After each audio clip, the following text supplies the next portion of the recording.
Livro de Isaías, capítulo 30, versículos 6 e 7. Sentença contra a besta do sul.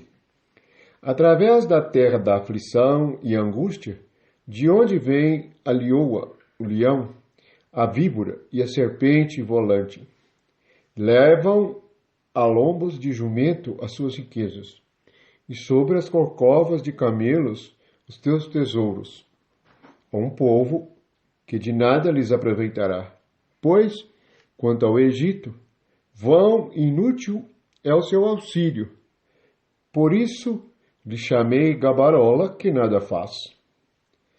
No capítulo 30, versículos 6 e 7 de Isaías, nós temos a descrição espiritual de algo real na vida e na alma daqueles que dependem somente da carne e vivem segundo a carne. A primeira questão é que o Senhor chama de besta, leoa, leão, víbora, serpente, jumento e camelos. Esses são exatamente os pensamentos do coração. A besta do sul representa o povo do sul de Israel, da nação de Israel, que não entendia nada. Terra da aflição significa a aflição e a angústia provocada pela falta de entendimento daquele que é como uma besta. O leão, a leoa, a víbora e a serpente voante ou volante, serpente que voa, representa a alma que faz mal tanto a si mesmo como ao próximo. O jumento e a corcova de camelos são dois animais de carga. A vida fica pesada sem o Espírito de Deus.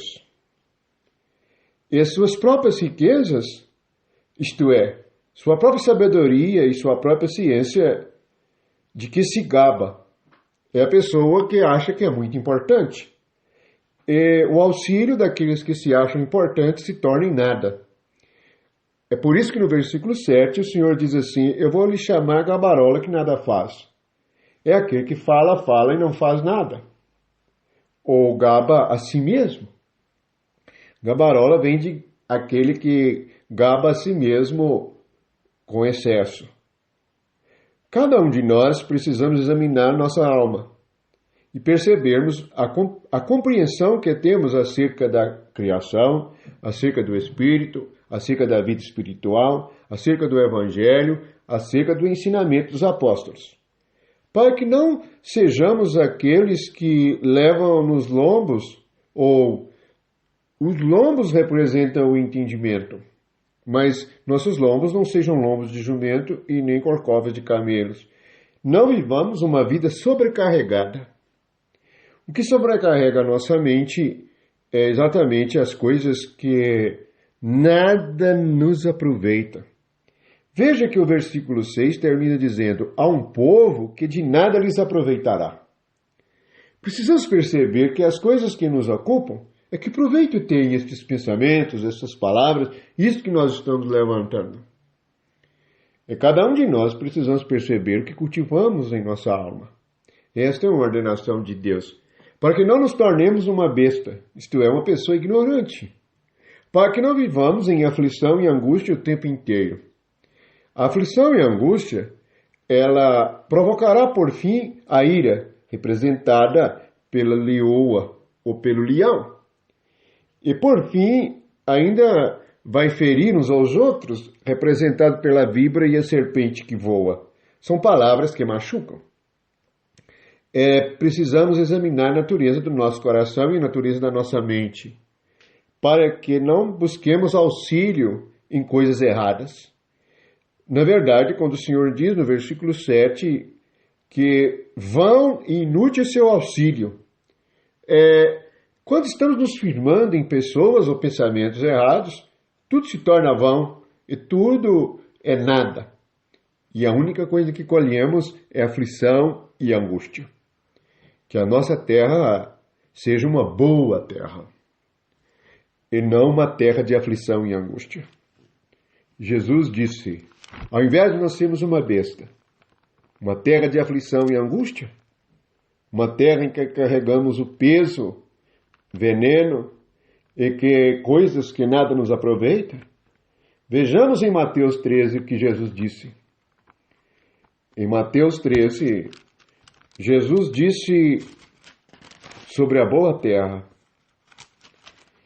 Ele disse assim no versículo 8.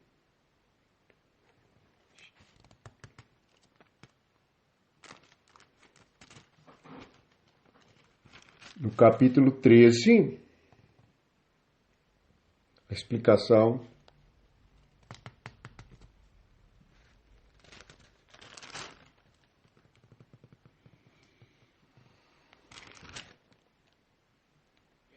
É 23, capítulo 13 de Mateus, versículo 23.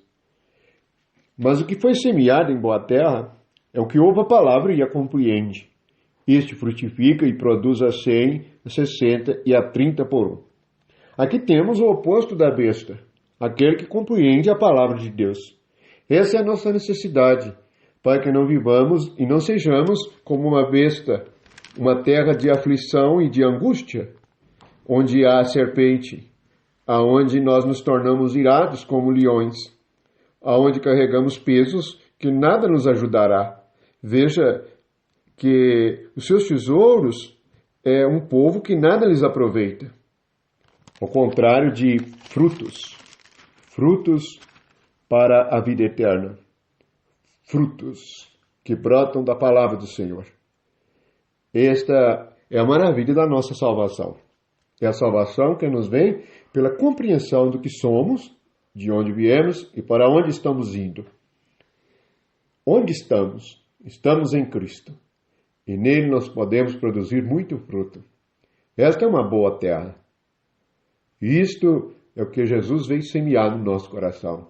Uma boa palavra, uma boa semente e um bom pensamento que vai produzir refrigério, vida, alegria e paz. Isto é viver no reino do céu, ao contrário de viver no mundo, ao contrário de depender do Egito, ao contrário de sermos como uma gabarola, isto é, nos vangloriarmos do que fizemos, do que falamos, do que fazemos, nos firmar em nós mesmos. Se nós fizermos isto, diante de Deus seremos uma gabarola que nada faz. Isto não tem valor nenhum. O que importa é que somos em Cristo e o que Cristo é em nós. Uma boa palavra, uma boa semente, uma compreensão, tolerância e amor. Esta é a boa semente e esta é uma boa terra.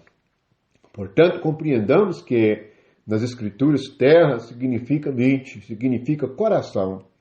O Espírito Santo escreveu as Escrituras de tal forma que os incrédulos, que os distraídos não compreendem, utilizando símbolos e metáforas. E é assim. Esses símbolos e metáforas é para representar a mente humana, e que nós possamos compreendê-la. É por isso que Jesus contou parábola. Os versículos que nós lemos em Isaías também são como parábolas. Besta do sul, terra da aflição, leão, leoa, víbora, serpente, jumento, camelos, Egito, gabarola que nada faz. Há coisas que não aproveitam. Precisamos de aprender a juntar pensamentos que produzem bom fruto. Não pensamentos que não servem para nada, a não ser para produzir angústia e aflição. É assim que deve ser a nossa vida espiritual. E isto nos tornará cada vez mais sábios. E seremos felizes e seremos alegres, porque nós seremos uma boa terra. Esta é a vontade de Deus por meio de Jesus Cristo. Amém.